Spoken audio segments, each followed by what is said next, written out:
All right. Welcome, everyone. I'm going to pass this over to Tim Holstein. Looks like we have quite a few participants coming in today, and Tim will be introducing us and having a full conversation regarding the Dynamics GP client briefing. So, Tim, I'm going to pass it on over to you. It looks like we have quite a few participants coming on in today. All right. Thank you, Kate. Yeah. Good morning, folks. Thanks for joining us. It's been a long time since we've had one of these kind of general client briefings. And as you know, it's been even longer since we've had anything in person. We're excited to be able to spend a few minutes on a variety of topics this morning, but bringing people onto the same page as it relates to Dynamics GP, and the current status is one of the main things.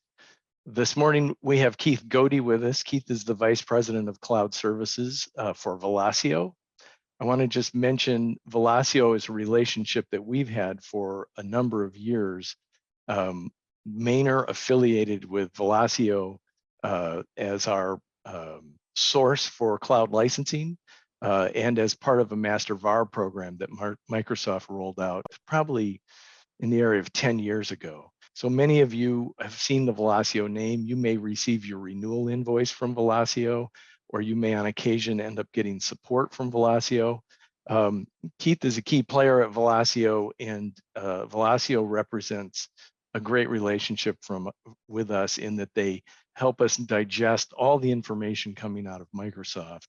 And in addition, they have a wide range of services that Mainer doesn't offer directly, but they can also supplement services that we do offer, like GP support, Dynamics 365 support, Microsoft CRM support.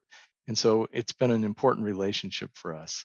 This morning, I've asked Keith to come and talk a little bit about why cloud, what's the deal with the cloud? And his title, as I mentioned, is VP of Cloud Strategy. So I'm going to turn it over to Keith. He can explain what that title means, and sorry, just one second, having a little trouble advancing the slide. So we're going to talk why cloud. I'm going to give a GP status update. Tom Jablonski, our team lead for Dynamics 365 Business Central, is going to give us a quick look at Business Central. And then Kate's going to wrap up talking about what's next. So Keith, without further delay, take it away. Thanks, Tim.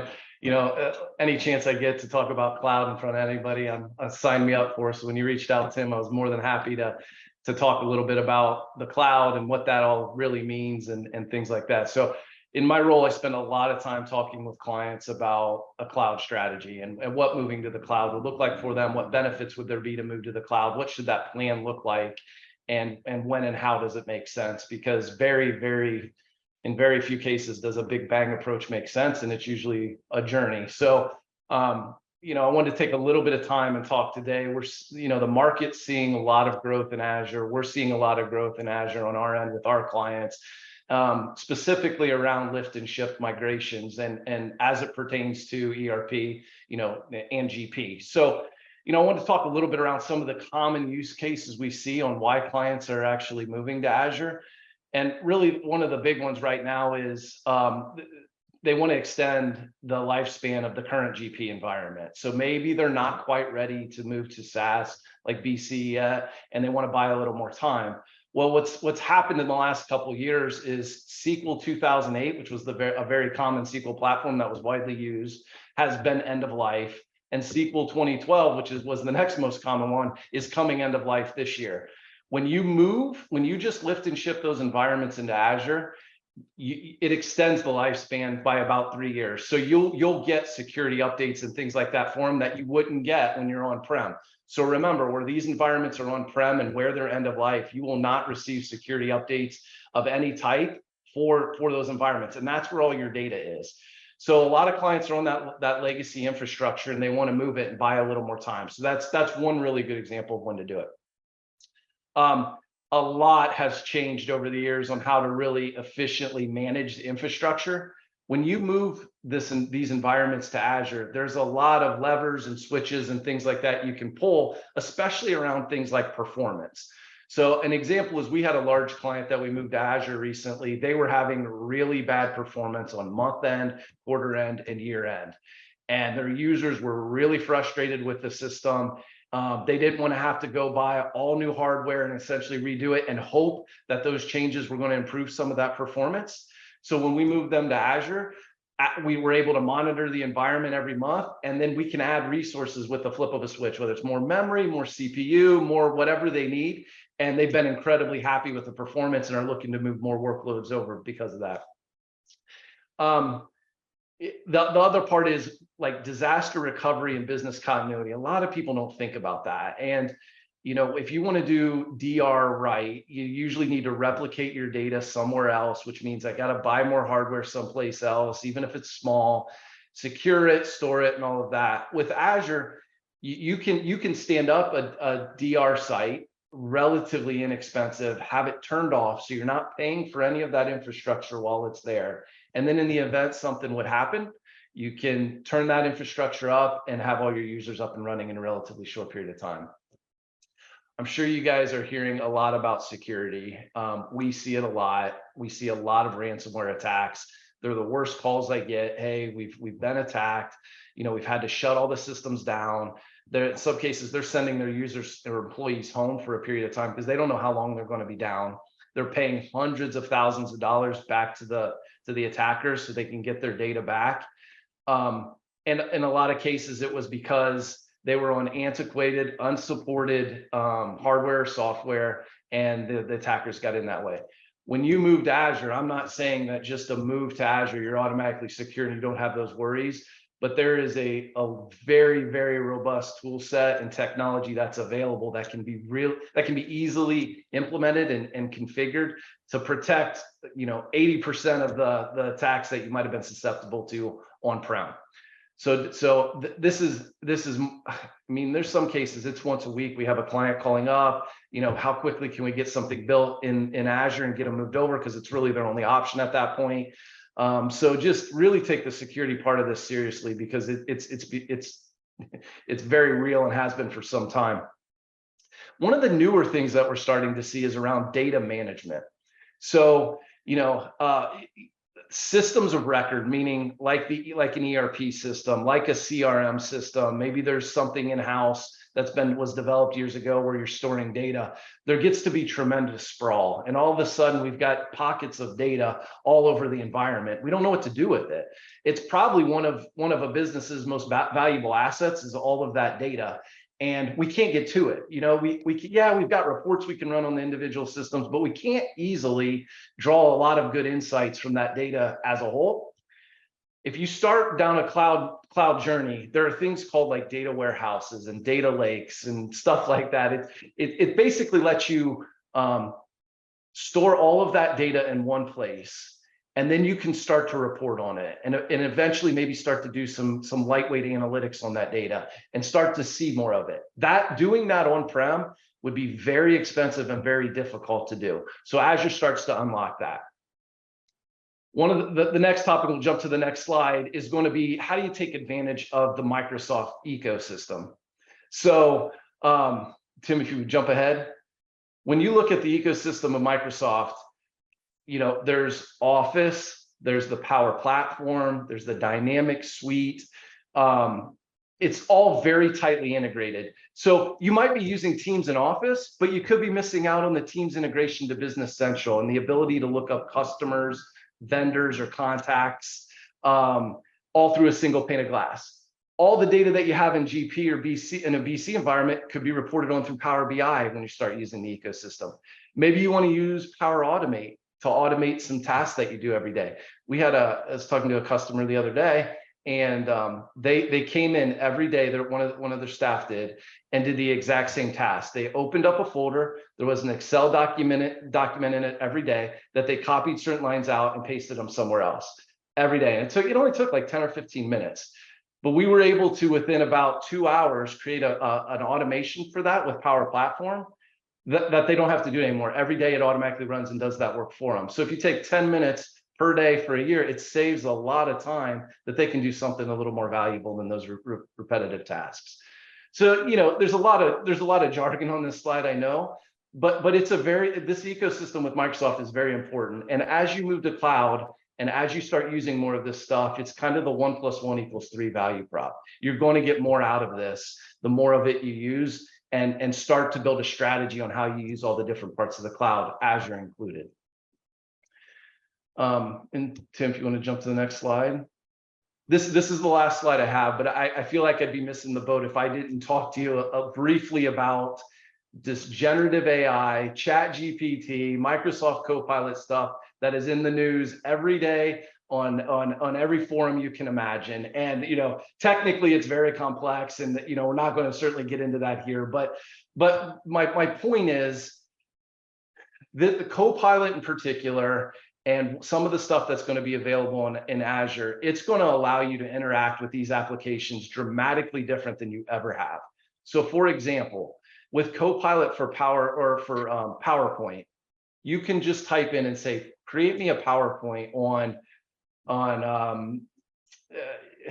how to grow my business, or create me a PowerPoint on how to create an emerging line of business.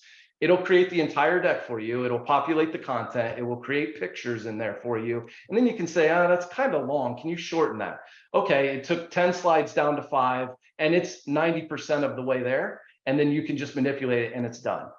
You can say, hey, will you create me a job description for this particular role for my company? And in about 30 seconds, you'll have a Word document that's got the complete description, job description of what you're looking for. Again, 90% of the way there, you can manipulate it and you're done. There's just so much of the stuff that's going to be coming, but you're not going to be able to take advantage of it if you don't have a plan to start moving some things to the cloud. And with the way this technology is progressing, how fast it's coming at us, without that cloud strategy in place, you're going to be limited on how far you can use this technology and really use it to differentiate your business or make your business tremendously more efficient. So like I said, I felt I'd be missing something if I didn't at least talk to this briefly. But again, please reach out. Any questions on this topic, we can talk a lot more about it. But that's what I had, Tim.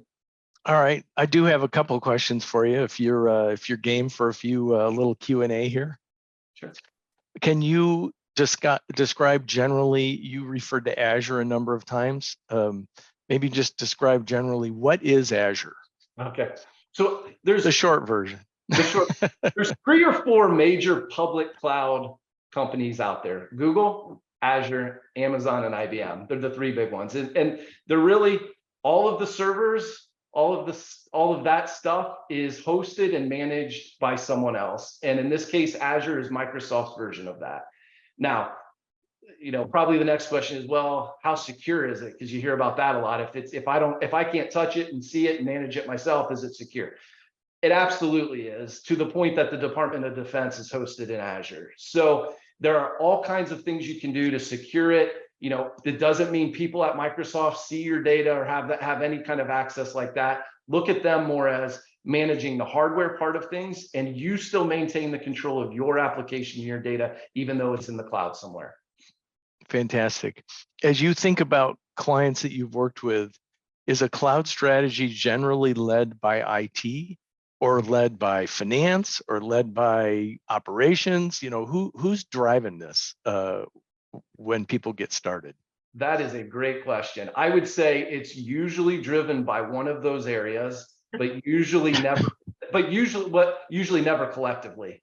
And that's the problem. So the IT wants to do it there's cool features and functionality they want to take advantage of, but they haven't talked to the CIO or the COO or the CFO to see, hey, how's this really going to help the end users? Or vice versa. Maybe the finance team feels like they can save a lot of money by moving this, but they haven't talked to the technology team to see what the downstream impact would be. So the number one thing when putting this together is making sure you've got representation in all those areas, because like I said, it is a strategy. It is usually driven from the top down. It does have impact, across the board to users, to the finance team and things like that. But very rarely do you see a new one come in where they're all together, pushing in the same direction. Got it. Good. I have one other question. Since you brought up AI, can you think of specific examples where AI and ERP intersect? Mm-hmm. I mean, if you think about something like Dynamics 365. Yeah, absolutely. So I left out, but one of the parts of Copilot is going to be a dynamics. There is going to be D365 for BC, supply chain, CE. It's going to have Copilot integrated in it. So what that's going to allow you to do, and there's several videos out there, but you can interact with your BC data by asking what they call natural language questions. So you just go into the chat and you say, hey, who are my top 3 customers? And it'll go through and pull that information for you. Hey, what were my total sales last week? It'll tell you that information. So it is going to be a very foundational part, especially of the Dynamics suite, Power Platform, and Office 365 is where it's coming. Now, when you talk about like GP, for example, there are ways that you can configure AI to interact with GP data. It's a little bit more complicated, but you can ask GP those same questions. Who are my 3 biggest customers? What were my sales last week? And things like that. Fantastic. Good. I skipped a step at the very beginning. I want to encourage our attendees to ask questions. Just put your questions in the chat if you have any. Otherwise, if we don't have any questions show up, Keith, I will thank you heartily for doing this. I really appreciate it. You've offered, if clients want to touch base with you, we're going to provide your contact information on the final slide. I'll mention also this slide deck will be available to attendees, so we'll distribute it. And if Keith can be a resource, he's a resource for us, which we really appreciate, and for our clients as well. Always happy to help. Thank you guys for having me. Thanks very much. Thanks, Keith. Bye. All right. Well, I'm going to jump into a section where we kind of bring everybody onto the same page as it relates to the current status of Dynamics GP. I'm going to encourage Tom and Kate and Jessica to jump in if I haven't fleshed things out enough. But I've done this in the form of questions that I would want to know the answer to if I was a GP user, and questions that we get asked. So simply, what's the current status of Dynamics GP? I heard it was going away. Is that true, right? The short answer is GP is alive and well. It's not going away. There are some specific things that Microsoft has announced. The current version of Dynamics GP is 18.5. They've been very clear. This is the last version with major new functionality added. I've put a link in the slide deck that takes you to a Microsoft page where they bullet out and describe in detail all of the new functionality. This was released in October of 22.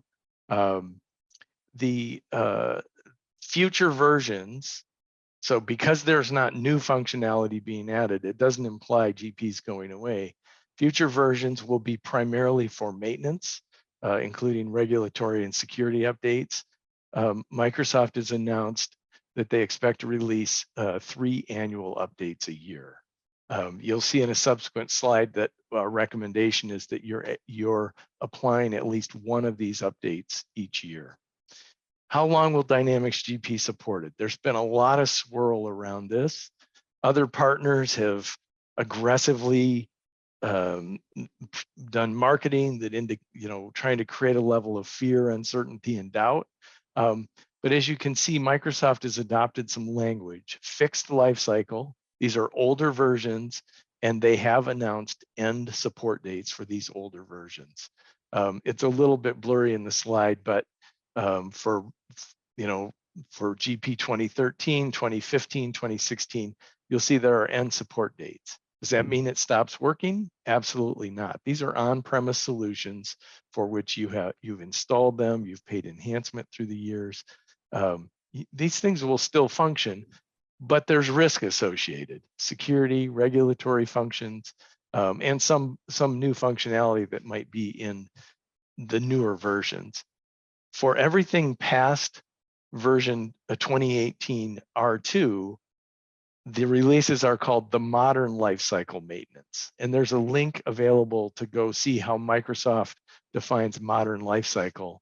But instead of these big releases, these big upgrades that you've become accustomed to during the year, they're going to release a series of 3 updates per year. And you can see they've announced no end date for support. I've basically taken this slide and turned it into text on the next slide. Lots of words. But for clients on a current version on the modern life cycle, Microsoft has not announced a fixed support end date, right? They will continually evaluate it. And if history is any indicator, this product's been a long time. There's still tens of thousands of clients on it. I think it's here for a long time. For clients on GP 2018 R2, they've announced extended support ends 1/11/2028. So you can see even for that fixed life cycle product, there's a big window still. The key sentence I want to focus on this slide is the next one. However, Maynard will continue to support these products, right? We anticipate we'll have clients on these products for a long time. And we strongly encourage our clients to move to the modern life cycle versions and stay current by installing updates. This is primarily for your own protection, for security, for patches, for regulatory forms changes, and things like that. Having said all that, we're going to continue to talk about what's next, and we'll have a little demonstration of Dynamics 365 Business Central, which is Microsoft's cloud offering for the mid-market. I read that Microsoft announced they're not selling Dynamics GP to new customers. This is true. There are partners who've tried to create confusion around this. This is not relevant for existing Dynamics GP users. You will still be able to buy add-on seats, buy add-on modules. You'll still have enhancement plans available. But as of October of 2026, so by my math, that's a little over 3 years away, they're not going to sell to new clients. They want to sell their new products to new clients, but they're giving a very big window. They're not trying to create a mad rush to make a move or to create panic in the ranks. ISV products comes up as a question frequently. Will the products that I use with Dynamics GP continue to be available? In all likelihood, yes. For the most part, these ISVs continue to update their products. This is still significant business to them. They still have lots of clients getting support, applying updates, paying enhancement. Many of them are still adding functionality. They're also releasing versions of their own products to work with the future products, with the cloud-based products. I didn't put this on the slide, but in some cases, in many cases, the functionality that you are depending on ISVs for in GP may be built into the cloud products that we offer. And I should mention, we offer 2 cloud products right now, Dynamics 365 Business Central and a product from Sage called Sage Intacct. These are both, products that we've had good success with, that we've successfully migrated Dynamics GP clients from onto those platforms. Is Microsoft offering incentives for current Dynamics GP customers to move to their cloud products? Yes, everyone's offering incentives. Microsoft, while continuing to offer enhancement and supporting these legacy products, also recognizes at some point in time, they would like clients on their cloud products, on the modern products. It's very expensive for a company to maintain, legacy products and new products. They do have aggressive incentives in place that include price protection, that include discounts, that include migrations. And so Kate is really best suited to walk you through what those options are. If you all raised your hand to move tomorrow, we don't have capacity to move everyone. And so we are encouraging people to evaluate, and if it makes sense for you, let's start the process. In most cases, it involves, we would take the same approach that we would with a new client. We understand a lot about your business. We don't understand everything. We would do discovery. We would give you a statement of work. We would walk you through what the steps are and what the process looks like. And Kate really is the best place to start if you want to have that conversation. So Having said all that, let me just look and see if we have any questions.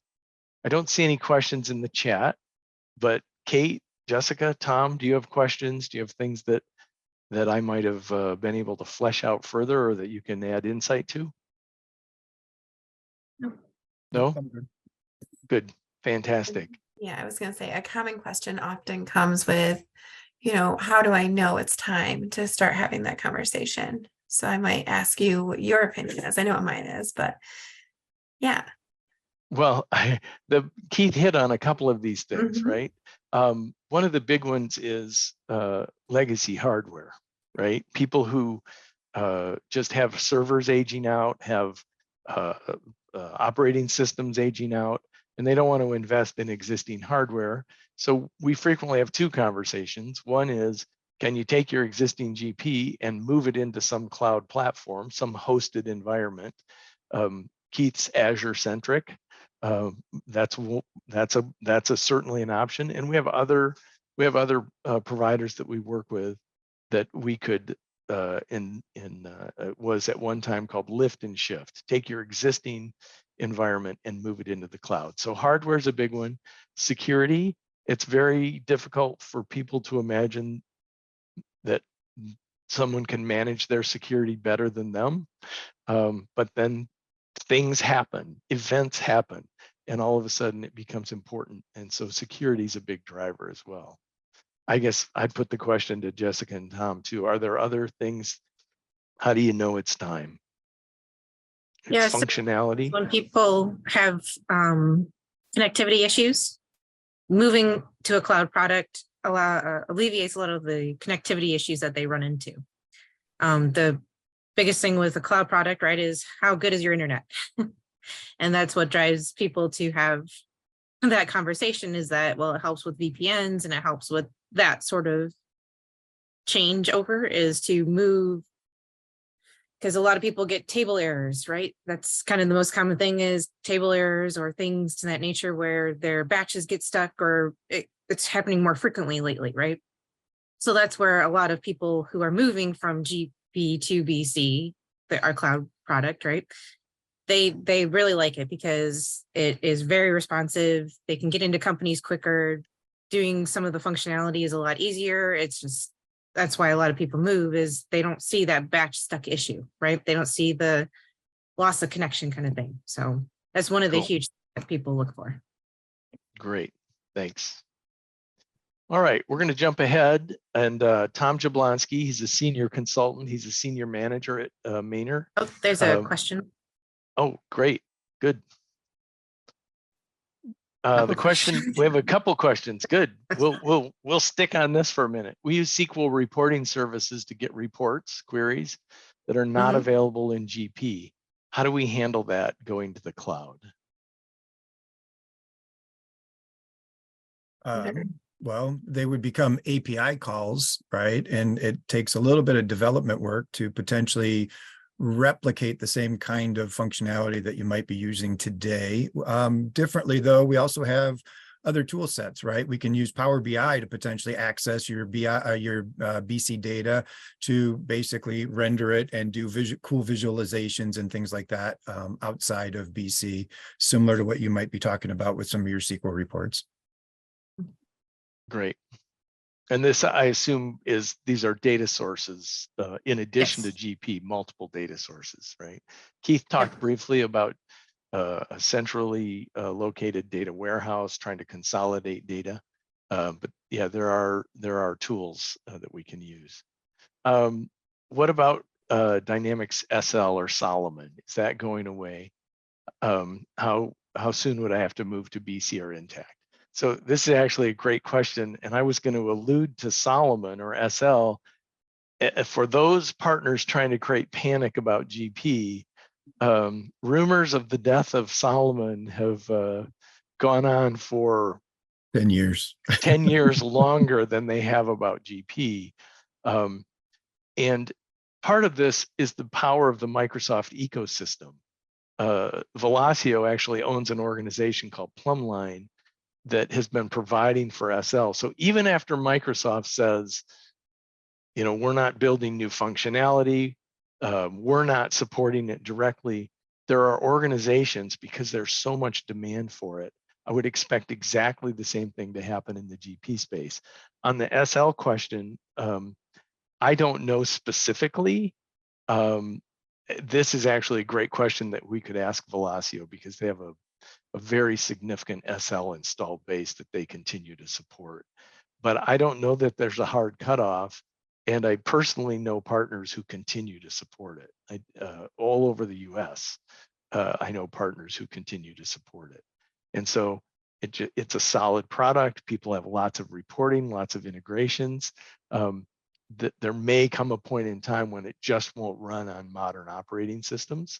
But I don't think that time is here yet. Sorry, that's not a very specific answer. But we can dig in on it. Kate, do you mind just taking a note? And we can get some resources from Velosio to help answer. For Fred, I can do that. For a friend. For Oh, for Fred. Got it. All right. That's a Q&A. Let's see. Do we get all the chats? So far I don't see. I saw Melissa had her hand raised for a second, but I think she lowered it. So okay. Now she needs. Perfect. All right. Undoubtedly, we didn't get answers to every question you might have. That's where Kate comes in. All of our contact information will be on the last slide in the deck, so you can track us down. All right. All right, moving ahead. We're going to take a quick look at Dynamics 365 Business Central. It isn't going to be a soup to nuts demo. It's not even really going to be an introductory demo. We've chosen specific things that we believe our clients have found compelling as GP clients have made the move to BC. And so, Tom, without further delay, I'm going to shut up and stop sharing, and you can start sharing your screen. All right. So I have to stop my video because I do have some bandwidth issues in my location. And let's share my screen. Well, Tom's getting ready. I'm just going to mention Tom is, as I mentioned, a senior manager. He's the team lead on BC. He's built a career around GP, so he's incredibly well.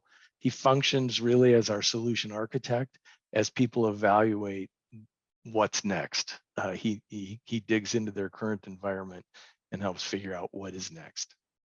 So take it away, Tom. Wow, no pressure. All right, so this is our landing page as you come into Business Central. It's as simple as, how do I get that to go away? Let's see here.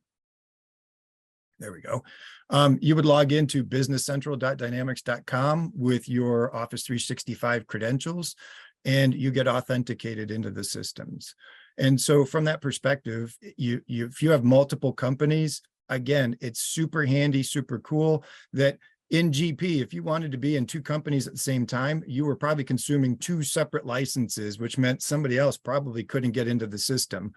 In our system, if I scroll down, we've got this cool company hub. It's one of the ways we can switch between companies. But if I were to click on one of my other companies, it's launched it into a new web browser for me, or a new panel here. And it gets me logged in, and I'm now in Fabricam demo. I'm in my demo company here. And technically speaking, I'm in a third company over here in Kronos USA. I'm only consuming my license, which means anybody that has a license into BC only consumes theirs across any number of companies that they want to be in simultaneously, without there ever being an issue of, hey, I need to get in. Who's in here twice? We no longer have to have those questions. So that was kind of a cool, unique thing within BC that was very different from GP. One of the other things in the system here is, if I scroll down a little bit further, we talked about AI. One of the first things that came out from AI within BC was this cool little forecast, this cash flow forecast. This is actually machine learned AI forecasting that was going on. And the idea behind it was this: rather than just looking at static information and saying, well, these customers are set up with 30-day payment terms, so we're going to like cash flow it out based on those 30 days. We've got 45-day payment terms on our vendors, and so that's going to get cash flowed out based on those terms. This is doing machine learning that says, over the experience of time with our customers and our vendors, how have we paid our vendors? How have customers paid us? And so what it does is, if you have a customer that has 30-day terms, but always pays you in 10 days, it's going to evaluate their outstanding AR as being going to show up in your cash flow within 10 days. If you have 30-day terms with your vendors and you pay in 60 days, it's going to look at any payables you have for them and push them out to 60 days rather than looking at just your static terms that you've got set up on each of your cards. And so from that perspective, this was the first thing that really kind of came out in terms of AI. And having just a brief thing I wanted to say really, really quickly is the one video that I was, given is within our items, right? It actually is pretty cool. I have so many things up here in the top that I can't even get to my little lookup. There we go. Within our items, right? One of the other features that's coming with this Copilot thing is this. When you go out and you start to build out your item set within Business Central, there's going to be a way for you to go out there and tell Copilot, hey, could you write me a blurb about my item here? I've got a Paris guest chair that's black. You can create different attributes for your items out here. It can take all those attributes into consideration, and it might write you a little blurb that you could drop onto your website about this item for you. That's the benefit of where this AI stuff coming into BC is going to be, and how it's going to start connecting into some of the ERP stuff that's going on within our environment. I thought that was pretty cool. So now moving on down through this stuff, we've got other tool sets. So again, in GP, you're used to, hey, if I wanted to bring in my customers, my vendors, I need an integration tool to do it. Inside of Business Central, we are really tightly integrated with Microsoft's stack. And so we have really tight linkages between us and Excel and Word. And so here's my list of all my current vendors sitting in this company. If I came over to here, I would be able to do edit in Excel. That's going to create a bi-directional Excel worksheet that I can play in. If I used open in Excel, whatever I have open in this pane, kind of like a smart list, would allow me to just take it out to Excel, and I could do some further manipulation with the data if I wanted to, run a pivot table, whatever it is. I don't have a big data set in here, so not as nearly as meaningful as if you had hundreds of vendors or customers and started evaluating things. But it's as simple as clicking on edit in Excel. I cheated and I staged it for us, but here's what would come up for you then is you get this special connector, which is now a direct connection into Business Central. Here's all the vendors that we were just looking at, and I just staged it out here to add 2 new vendors. I'm not super creative. I called it ABC Company and 123 Company. When I click publish, it's going to go out here, evaluate all this stuff. It's going to go in and it's published these back. Notice it assigned the next 2 vendor numbers because they're just incrementing by 10 on these things. If I reduce this now and I come back into here, hey, they're not there yet. But if I hit my F5 key, which is a refresh in Business Central, it's going to go refresh this list for me. And there's the 2 vendors that I just added in from Excel. So we use this all the time to bring in data, whether this is new vendors that need to be added, or your vendors as we want to convert you over, or your customers, your chart of accounts, your payment terms. We can do journal entries doing edit in Excel. Okay, so there's all sorts of mechanisms that this helps us deal with. One of the other features that we have in our system related to some of this stuff is it's the development tool set around this stuff. So again, talking about integrations, we have people that come to us all the time, and Smart Connect still works with BC. We've got other tools that we can use to integrate data in, and you even heard one of them earlier, which is the Power Platform can be used to push data directly into BC. But you can also write native within BC. So I actually have this. This is something that we wrote for a couple of our customers. And I just took some screenshots of it to kind of showcase it to you. But what this is our developer, for only a few hours worth of development time, not like it would have been inside of the GP world to do this, but they wrote basically a custom integration to bring in their Paycor payroll import, right? And so that's what this is showing you right from within the menu. You'd click on this Paycor payroll import, it brings up this screen asking you for the posting date that you want it to be. If you wanted to control the doc number, they wanted to be able to change one of the default accounts that was set up in their payroll system to move it to a clearing account within their system. And so this is showcasing you that our developer was able to go out there and help them bridge that gap by identifying it right here. We didn't have that on for the first customer that we wrote that in. And then all you do is click this button and it's going to go out there, grab the data from Excel, drop it into BC and auto create this journal entry for you. It's that simple. So it's another cool way to go out there, get data into the system without you having to go out there and buy an integration tool just to do a payroll interface. We could have done a copy and a paste from that Excel file and drop it into an edit in Excel if we wanted to as another mechanism to do that. But to be honest with you, that payroll file actually got massaged by our developer to actually clean up the data and get it prepped to come into the system. And so it was actually a pretty neat interface that we got written there for them. And it makes their life easier. So it takes seconds for them to do it instead of, a half an hour to an hour each time they needed to run that interface. As we're looking at our vendors, what's actually kind of nice is I'm just literally looking at the list of my vendors. This would be like going into an inquiry screen in GP and just starting to look at some of your vendors. But if you really wanted to drill in, you had to go into a separate screen and start doing stuff. If I sit here and I start to click on this, what you'll start to see is all of the data over here on the, whoops, I didn't mean to go all the way in, clicked in the wrong spot. If I just switch between these vendors that are out here, right, this data off to the right actually starts to refresh itself. And so again, I don't have to go all the way into the vendor to look at all of the details about my vendor right now. I can see it right from here. And any of these that are green are actually hyperlinks that you can actually go in there and say, hey, I've got outstanding purchase orders. What are those? If I click on it right from here, it shows me the purchase line sitting out there waiting for these things to be brought into this, brought in as a invoice, right? To be received and or invoiced into the system. Okay. Sorry. So then moving through this, if we wanted to, we can actually click into the card. And now you just see what you would normally see if you wanted to go out here and actually create a vendor, look at a vendor, do whatever. This is not much different than what you would deal with inside of GP with a couple of other, again, minor exceptions. One is, we've got our info pane over here, our fact box. We can turn this on and off so that we can get more real estate on any of our screens. You'll see it throughout.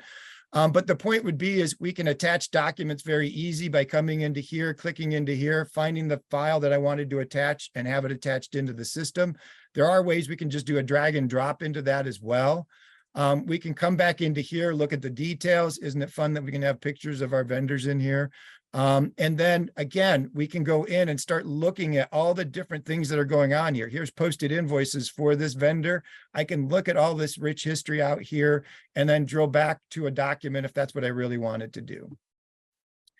Let me back out of this. And let's see here. There was a couple other things I wanted to point out. Oh, our payments from here. Again, we can click on this hyperlink and it's going to show us all their payments back in time, right? All the way back till the beginning of time that you've been doing stuff with this vendor. So again, the ease of getting to data is all throughout the system. One other area I want to go to while we're talking about vendors is, let me just go in and do a quick purchase invoice here. So I'm going to click the new button. And our search within the system is changed drastically. And so again, I could go into here and start typing in a vendor and then tab off, and it's going to go out there, search the vendor name. I don't have to worry about what the vendor ID was anymore. Our search lets us go get it just by starting to type in the first few digits of it. Just so we're clear, NOD is not the ID for this vendor. I literally did the search based on its name and it brought it in automatically for me. Again, we do need to put in an invoice number. But now as we get down into the line items, again, some of the other cool features within BC is I, as an end user, get to have a lot more control over what my screens start to look like. And so if we were doing job costs, let's say, and I don't see any job information in my pane right here to be able to do this, it's as simple as going in and doing something called a personalization. And what I get to do is I can come into here and say, I want to add some additional fields in here. And here's all the fields that could be potentially added into this just by simply coming in and saying, hey, we do job specific things. And here's all this job information. So I might need to bring out a job planning line and a job number and things like that. And it's as simple as drag and drop to bring it in. The red line in the background shows you where it's going to drop that field. And then it's going to go ahead and add it in. Ooh, fun. Something went wrong. All right. Sorry about that. Again, I do believe that that is my bandwidth kind of getting gobbled up over here. As I explained to my teammates, I have a new sub going in and Comcast keeps getting interrupted on me. So back into here. So again, it's that simple to do customizations and personalizations.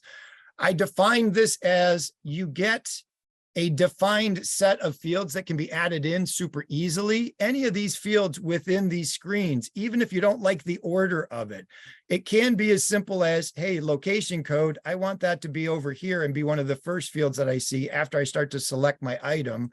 And again, I can be in this edit mode as I'm going through there going, yeah, that looks better for me. And when I'm done, I can click done and I'm back into my screen here. One of the personalizations that's actually kind of neat that you don't actually have to go in and invoke is kind of like Excel. Notice if I need more screen space or more space for this field right here, I can actually make this field be bigger just by dragging, just like you could in Excel. And now I've just made my description go longer so that, and I don't have to be impersonalized to make that one happen.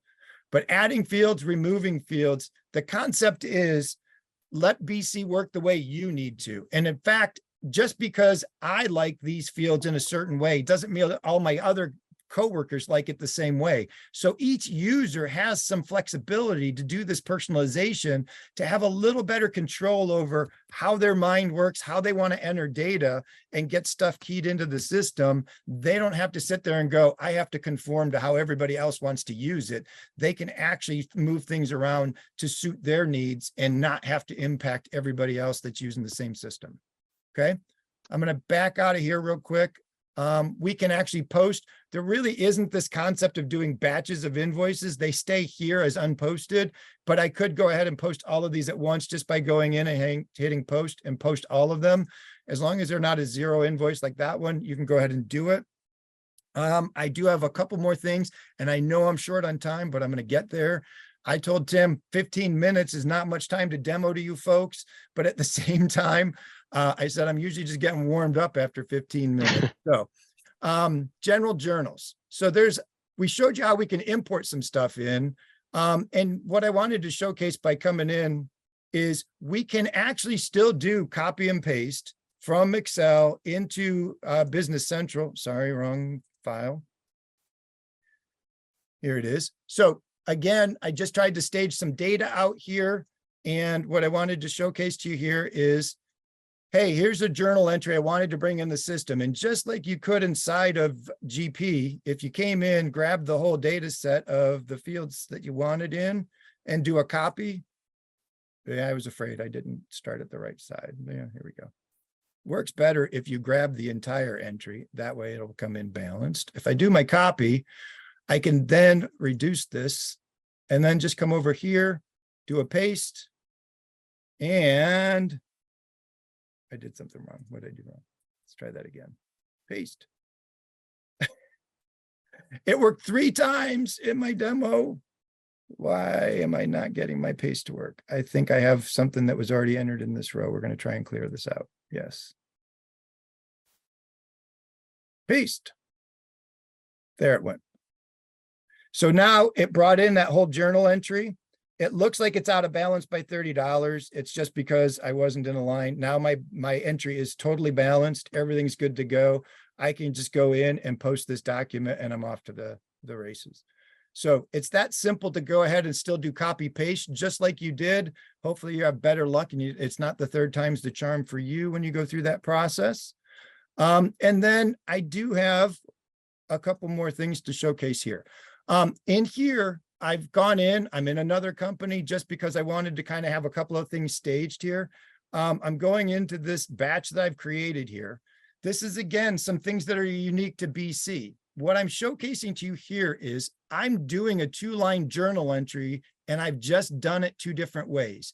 But this 2-line journal entry, both versions, are unique. In GP, if you were going to go do a bank transaction that you needed to say, hey, I'm receiving generic $100 from somebody, from Attorney Smith, and I wanted to tell it what account I wanted it to hit, I can actually do this 2-line journal entry all in 1 line. Or I could do it like a traditional 2-line journal entry. Notice it's the same document number on these 2 lines, which makes them be related. This is my debit. This is my credit. I'm not doing a balance to account. And so what it is these 2 lines are actually being done separately as opposed to this. But the bigger point is I don't have to go to a separate screen to be able to get these 2 transactions now to show up in my bank rec. By calling out the bank instead of calling out a GL account, I can have it go through my bank rec and have this be a reconciling item. Okay. And so again, what I wanted to showcase here is if I go to print and I'm going to preview post this, what you're going to see is this journal entry repeated twice because this 1 line actually does both lines. And then these 2 are going to be shown separately. So I'm going to preview post this, and I'm going to show you that, yep, there's 4 lines in my journal entry. This was the first one that was all done in 1 single line. Here's the debit going to cash. Here's the credit going to the sales account. And then the same 2 entries happening down below based on that. This is really cool stuff that we can do that we couldn't do inside of GP. So this balance to account really is designed to make this easier for you getting data into the system and not always have to do, hey, I could do 60 lines and 30 lines now because I could do my balance to. When we set up our GL account, or our batches here, this is one area where we set up a batch, but it's really just there to stage data. Watch what happens. If I came in and wanted to edit this list, and I said every single time that I do something in here, I want it to go against, let me just go pick that sales account again. Okay. Every time I do an entry in here, and then I wanted to go out and process this journal, as I add in new lines, what's going to happen is right here, notice it brought in that journal entry or that GL account for me as a default. All I'd have to do is be focused over here about what it is I'm trying to enter. So if I went to a brand new line, I'm sorry, I was the wrong account. There's the new ad that I just did, and I want it to go into some other account. I don't know what I want it to go to. Let's pretend I want it to go into my AR account. Accounts receivable. Again, I could do my account lookups just by typing in the name. And for no apparent reason, I want it to go in there and go into AR for $100, and it's going to go offset sales. And that came in automatically based on the way I set up that batch to go ahead and drop that in. Any new lines that got added into this batch like this are now going to bring that account in automatically. And again, it's just meant to be a time saver for you to get those things done. Okay. I'm rushing. I apologize. All right, we're jumping in. I just need one more thing. Teams. If we all like Teams, we can actually access our BC data within Teams. This is brand new in the latest release. And notice I'm looking at customers now, but I get all of the same kind of functionality that you had. And I can actually drill back on this data. And it's a free license to access and look at data inside of BC without you having to actually buy a license and make this work for your team. That's Very it. cool. I'm done. It's the best I can do. Thank you so much. Appreciate Thank you, everybody, doing for that. hanging in there. Go ahead, Kate. Well, I just wanted to thank everyone for joining us today. I know that there's been some questions that have been asked, and I know Jessica's been answering them just based on, everything that you've seen. Thank you so much for such a great discussion and such a great call. As a part of our commitment with you guys, I will be reaching out and continuing to have these conversations with our current GP base. Feel free to reach out to me as well. I really encourage you to do so that we can make sure that we have these conversations, whether it's a planning session, whether it's a, strategic conversation of just what your next plans are, what we can do to help and be a part of that as well. So that's really my kind of 2 cents. I do also encourage you guys, if you are interested, make sure you watch our Maynard Castereson calendar on our website, as well as our YouTube channel. There's a lot of information there, including if you want to see more of what Tom has, so that we're not rushing through it. There's lots and lots of videos that Tom has done that are very, very interesting. Again, you just go to YouTube and search Maynard Castereson and it will come up and it will be an entire channel. It's a lot of information. I've heard they're popcorn worthy. So I encourage you to do so and grab some popcorn and enjoy Tom's discussions. So again, these slides will be coming out to you as we wrap everything up. So watch your email for everything. And thank you so much. I encourage you to send all your questions. All of us are happy to help you and get these answered as well. And that's pretty much all I have. Anyone else? Thanks, folks. Really Thank appreciate you all joining. so much. Have a great day.